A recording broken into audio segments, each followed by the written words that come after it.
ce soir, c'était la finale internationale. Donc la finale internationale se passe 1 an après que les concours départementaux soient achevés.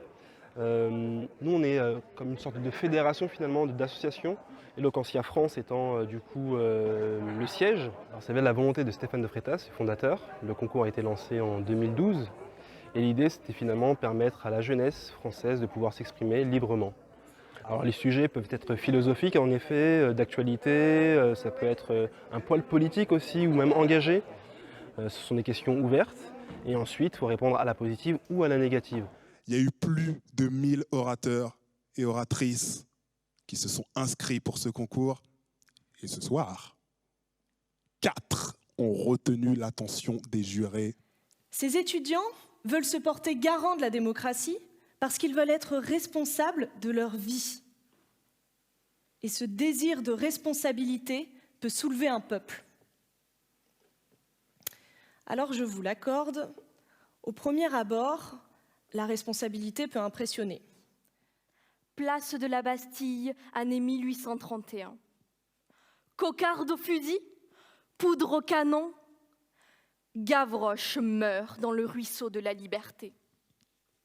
Si je suis tombée par terre, c'est la faute à Voltaire. Le nez dans le ruisseau, c'est la faute à Rousseau. C'est court aussi parfois. Enfin, ça dépend. On peut faire beaucoup de choses en 10 secondes. Je connais un homme, Usain Bolt. Il peut courir 100 mètres en moins de 10 secondes. Il est fort. Ça fait à peu près 10 mètres en 1 seconde. Des progrès majeurs, à n'en plus compter. Voilà tout ce que l'on aurait appris, tout ce que l'on aurait à offrir en gage de grandeur de l'humanité. Notre force pour nous unir et ne faire qu'un. Alors oui, l'union fait la force, mais non, elle ne se fait pas par la force. Et sans surprise, merci. Celle qui est l'oratrice, la meilleure oratrice. Mais oui, c'est toi qui reste à ton avis. Une logique implacable. Bravo Meki, bravo c'est toi. Meilleure oratrice du concours Eloquentia. Bravo. Un grand merci à tout le monde, enfin ma famille bien sûr, mais à Eloquentia Bordeaux, à Eloquentia France pour porter, vibrer et faire vivre ce beau projet parce que honnêtement, si nous avons réussi à prendre la parole, je pense à tous les autres candidats aussi, enfin si nous on l'a fait, vous pouvez le faire également. Donc n'hésitez pas à vous inscrire, enfin allez-y, foncez et vivez l'instant présent.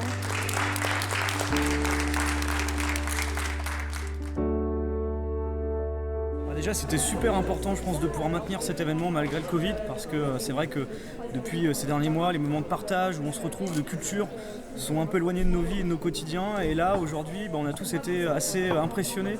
Je pense parmi le jury, c'était assez difficile même pour délibérer, parce que toutes et tous, ils ont eu vraiment leur sensibilité, leur personnalité et surtout beaucoup de talent.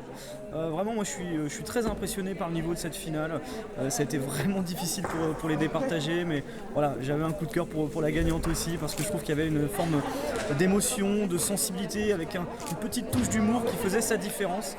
J'ai voulu participer à Eloquentia parce que c'est un concours qui nous donne la possibilité de prendre la parole et ça c'est quelque chose d'exceptionnel. Surtout nous en tant que jeunes on n'a pas vraiment l'occasion de prendre la parole et puis moi j'ai une relation assez conflictuelle avec la parole, enfin ça a toujours été assez conflictuel. Cette expérience ça m'a apporté beaucoup d'aisance par rapport à l'oral. C'est vrai que je me suis sentie plus libre. Le meilleur souvenir, je dirais que c'est la finale.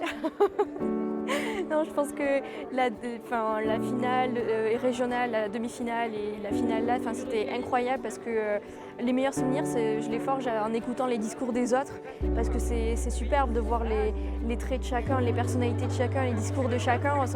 On a tous notre style différent, on a tous des messages forts et je pense que ce sont ça mes meilleurs souvenirs en fait.